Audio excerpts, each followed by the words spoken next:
747. Let's fucking go. Okay, so in the Tileboy editor put U32 wham that we've been working on, we're gonna do the rest of this code in this new wham cam section in the next video because I need to do a sanity check. So in Tileboy unit test main, the unit test section, we have a new function called UTM san check cam wham, and what this is gonna be is just a sanity check to make sure that I know what the fuck I'm doing. So it's a programmer test rather than a test of the actual code. So we have some explanations of variables here, and then we have the gotten U32 taken off of, this is a hypothetical situation, a gotten U32 taken off of the tile map, the value we actually want to lay in the tile map, the bits of that value we actually want to put into the tile map.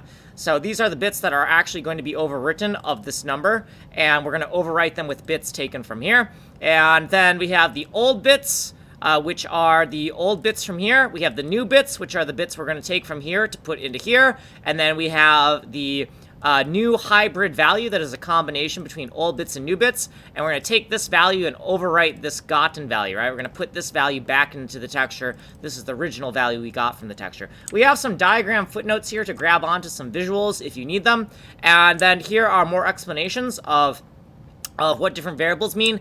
ACT stands for actual, and because this is kind of like an answer key, right? This is the inputs, and this is kind of our answer key right here, and we're going to perform the logic. So we're going to create a kill area mask by knotting the right area mask. We're going to invert it to create a kill area mask. Here's our right area mask. We just took off the I, and then to get the old bits, we're going to use the kill area mask on what we got. To get the new bits, we're going to use the right area mask on the input, and then we're just going to glob both of those things, the old bits and new bits, together with the actual put U32. Then we're just going to make sure that everything's correct. So I have this flag to see if I know what I'm doing, and if I don't know what the fuck I'm doing, then this will be incremented, and if I don't know what the fuck I'm doing, we're going to throw an error, and we're going to crash the game, and we're going to figure out how to not be idiots. Okay, so in Tileboy UTM, this function here, the unit test function, we've added the sanity check down here, and that is it. So like and subscribe, send money in the mail. If you want a longer explanation, go here. We do not have time here. Like and subscribe.